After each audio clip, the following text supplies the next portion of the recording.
Hello everyone, in this video I'll be talking about how you can get consistent and improve.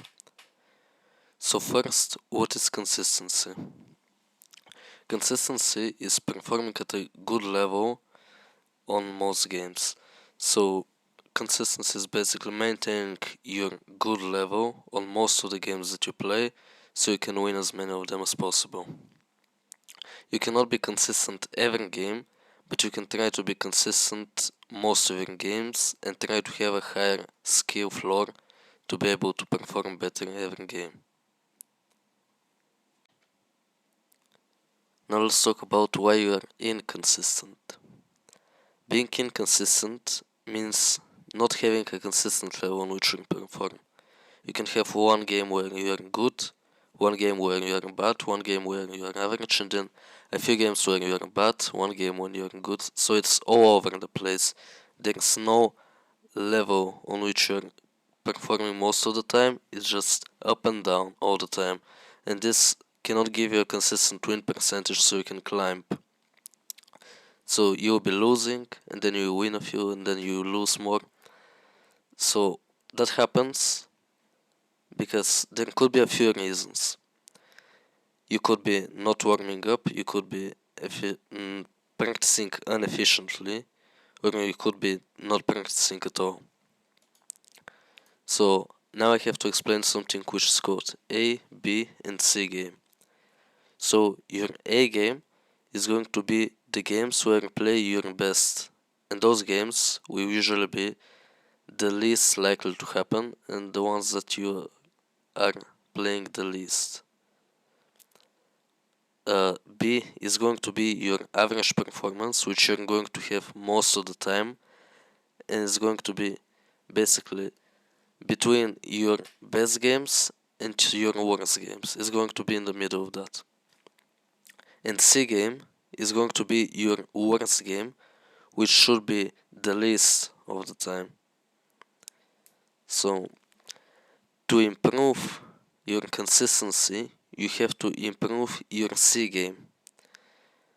You improve your C game to get consistent because if you have a higher floor of your performance, that means your worst is going to be closer to your average, which means there will not be such a significant drop off.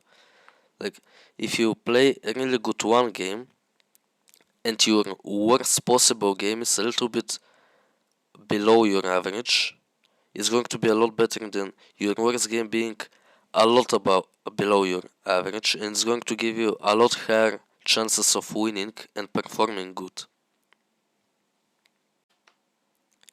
Now, how do you improve your C game? You're going to improve your C game by first improving your basics of the game.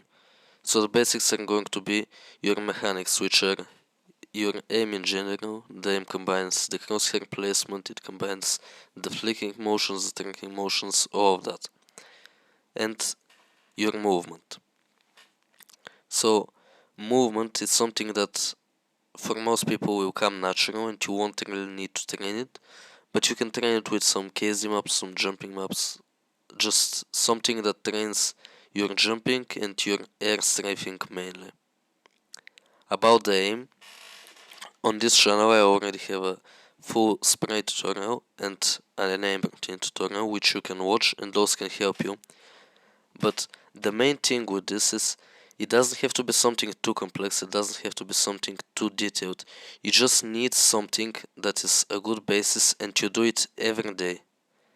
So if you just have 200 kills on aimbots and 200 kills on deathmatch, this is going to be a lot better if you do it every single day than if you do something really complex, something really difficult every other day.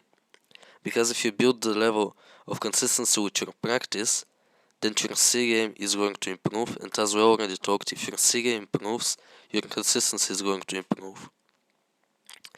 Also, something that can improve your C game, and it's also a basic thing, is game sense. And a lot of people don't know how they can improve your game sense. But game sense is game sense, feeling the game, having a feel for the game. And that feel is developed by playing the game and getting into similar or same situations frequently. So you basically need to play a lot, and you can improve your um, decision making and game sense through putting yourself in the same situations.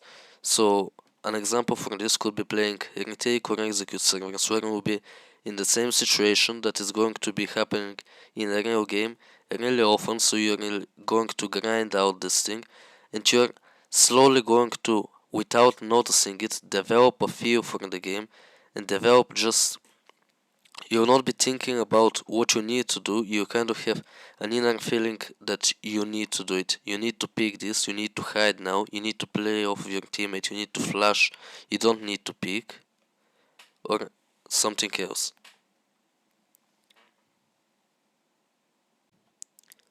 Another basic thing you can improve is your positioning and playing off of your position really well. So how you can learn this is by watching pro demos or watching demos of somebody who is higher level than you. And what you can learn there is where to stay and where to aim. So this is really important. When you go in a demo, don't try to notice everything. If you can have one specific goal, which could be different from positioning and crosshair placement if you're higher level. So you can look at rotations, you can look at utility, you can look at things like this. But right now, let's talk about the positioning, because this is another basic concept that you can learn the best from watching demos. So when you watch a demo, you have to really focus on what does the player that you are watching like to do.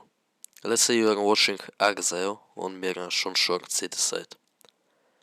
So you see one around, he will flash over short, and then he will peek. You want to look at when does he flash, from where does he flash, how does he peek out, like where does he go when he's peeking, where does he aim when he's peeking.